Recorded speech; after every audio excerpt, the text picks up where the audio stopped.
हम लोग पढ़ रहे क्लास 10 के विज्ञान का अध्याय 6 जिसका नाम है जैव-प्रगम। यह जैव-प्रगम का 8वां पार्ट है। अभी तक हम लोग स्वपोषी अपने ऊर्जा की आवश्यकता की पूर्ति कैसे करते हैं इसके विषय में पढ़े हैं। लेकिन क्या केवल ऊर्जा की आवश्यकता पूर्ति हो जाने से जीवन की सारी आवश्यकताएं पूरी हो जाती है? मान लीजिए जैसे आप ही के शरीर के लिए केवल ऊर्जा की आवश्यकता की पूर्ति हो और अन्य कार्य नहीं हो तो क्या आप जीवित रह पाएंगे? क्या आपका शरीर वृद्धि और विकास कर पाएगा? क्या आप विभिन्न बीमारियों से लड़ पाएंगे? नहीं। यानी कि कहने का तात्पर्य है कि ऊर्जा की आवश्यकता पूरी होने के साथ साथ हमें कुछ अन्य कच्ची सामग्रियों की भी आवश्यकता होती है जो हमारे शरीर के निर्माण में महत्वपूर्ण भूमिका निभाए और साथ साथ हमें विभिन्न रोगों से बचाए। जैसे प्रोटीन हमारे शरीर के वृद्धि और विकास में मदद करता है, विटामिन और मिनरल्स हमें विभिन्न रोगों से बचाते हैं आदि। इसी प्रकार पौधों को भी अपने ऊर्जा की आवश्यकता पूरी होने के साथ साथ अन्य कच्ची सामग्रियों की भी आवश्यकता होती है जिसकी सहायता से वो अपने शरीर का निर्माण कर सकें। जैसे नाइट्रोजन, फास्फोरस, मैग्नीशियम, लोहा आदि। तो इन पदार्थों को पौधे कहाँ से प्राप्त करते हैं? तो इन पदार्थों को पौधे जड़ की सहायता से मिट्टी से प्राप्त करते हैं। अब इनमें से नाइट्रोजन बहुत ही महत्वपूर्ण अवयव है। यह सभी सजीवों के शरीर का एक महत्वपूर्ण संघटक है।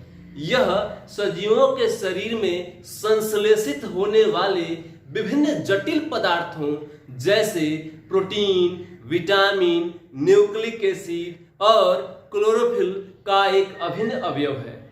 अब प्रश्न उठता है कि पौधे नाइट्रोजन को मिट्टी से क्यों प्राप्त करते हैं जबकि नाइट्रोजन इस वायुमंडल में 78% उपस्थित है। इतनी विशाल मात्रा में उपस्थित होने के बाद भी पौधे इसे मिट्टी से क्यों प्राप्त करते हैं? अब यहाँ एक खास बात है जानने वाली कि वायुमंडल में प्रचुर मात्रा में नाइट्रोजन उपलब्ध होने के बाद भी सजीव इसका सीधे तौर पर इस्तेमाल नहीं कर सकते हैं। इस कारण पौधे जो हैं नाइट्रोजन को मिट्टी से नाइट्रोजन के विभिन्न यौगिकों के रूप में ग्रहण करते हैं।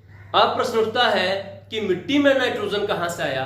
तो मिट्टी में पाए जाने वाले विभिन्न जीवाणुओं या दलहनी पौधों की जड़ की ग्रंथियों में पाए जाने वाले राइजोबियम नामक जीवाणु या नीले हरे शैवाल के द्वारा वायुमंडलीय नाइट्रोजन को अवशोषित करके उसे नाइट्रोजन के विभिन्न यौगिकों के रूप में मिट्टी में स्थिरीकृत कर दिया जाता है और इन्हीं को पौधे अवशोषित करते हैं। जैसे अकार्बनिक नाइट्रेट या नाइट्राइट के रूप में या उन कार्बनिक पदार्थों के रूप में जिन्हें जीवाणुओं के द्वारा बनाया जाता है। तो इस प्रकार से पौधे नाइट्रोजन को ग्रहण करते हैं और उस नाइट्रोजन का उपयोग प्रोटीन के संश्लेषण के लिए या अन्य यौगिकों के निर्माण के लिए करते हैं। अब प्रश्न उठता है कि पौधे इस नाइट्रोजन का उपयोग अपने शरीर निर्माण के लिए कच्ची सामग्री के रूप में करते हैं और इस नाइट्रोजन से प्रोटीन तथा अन्य कच्ची सामग्रियों का संश्लेषण करते हैं। तो धीरे धीरे वायुमंडल से नाइट्रोजन की समाप्ति हो जानी चाहिए, अर्थात उसका प्रतिशत धीरे धीरे कम होना चाहिए। लेकिन वायुमंडल में नाइट्रोजन 78% का 78% बरकरार है। कैसे? अब यह जानने वाली बात है। तो वायुमंडल में नाइट्रोजन का संतुलन नाइट्रोजन चक्र के द्वारा बना रहता है। तो आइए एक चित्र के माध्यम से हम नाइट्रोजन चक्र को समझने का प्रयास करते हैं कि किस प्रकार से वायुमंडल में नाइट्रोजन का संतुलन बना हुआ है। आइए देखते हैं। आइए अब हम लोग नाइट्रोजन चक्र को समझने का प्रयास करते हैं। वायुमंडलीय नाइट्रोजन। तो वायुमंडलीय नाइट्रोजन दो तरीका से होता है। सो मिट्टी में स्थिरीकृत होता है। एक तरीका है वर्षा के समय जो तड़ित आसमान से गिरता है उस तड़ित के द्वारा नाइट्रोजन का स्थिरीकरण होता है और यह मिट्टी में नाइट्रोजन के यौगिक के रूप में स्थिरीकृत हो जाता है, जमा हो जाता है। और दूसरा तरीका होता है कि वायुमंडलीय नाइट्रोजन को जीवाणु या नीले हरे शैवाल अवशोषित करके और उसे नाइट्रोजन के यौगिकों के रूप में परिवर्तित कर देते हैं और यौगिक के रूप में परिवर्तित करके उसे मिट्टी में स्थिरीकृत कर देते हैं।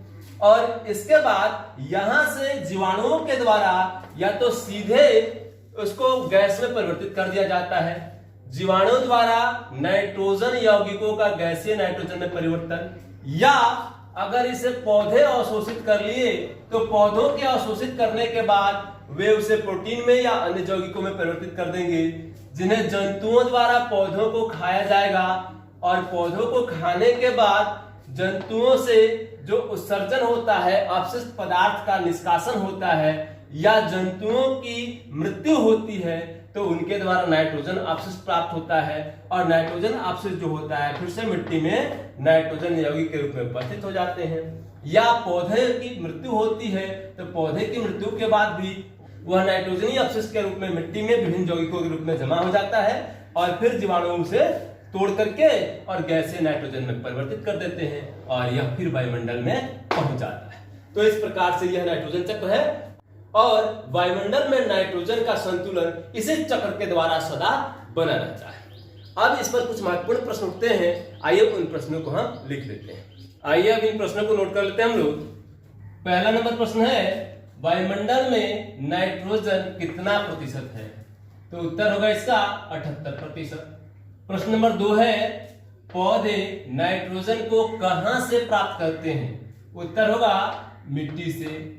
प्रश्न नंबर 3 है, पौधे प्रोटीन का संश्लेषण किस तत्व से करते हैं?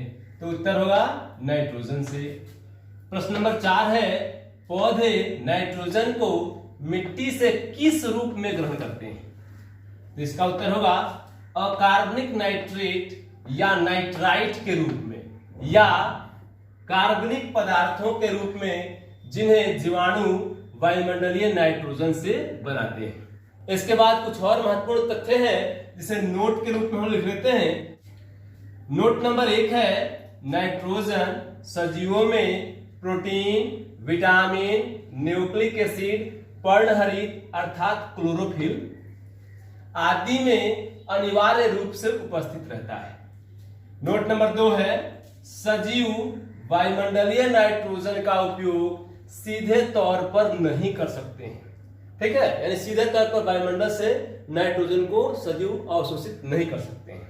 नोट नंबर 3 है, दलहनी पौधे जैसे मटर, सेम आदि की जड़ों में रहने वाले राइजोबियम नामक जीवाणु, नीले हरे शैवाल आदि वायुमंडलीय नाइट्रोजन का स्थिरीकरण करके नाइट्रोजनी यौगिकों में बदल देते हैं। चौथा नंबर नोट है, पौधे मिट्टी से अवशोषित नाइट्रोजन यौगिकों का उपयोग प्रोटीन तथा अन्य यौगिकों के संश्लेषण में करते हैं।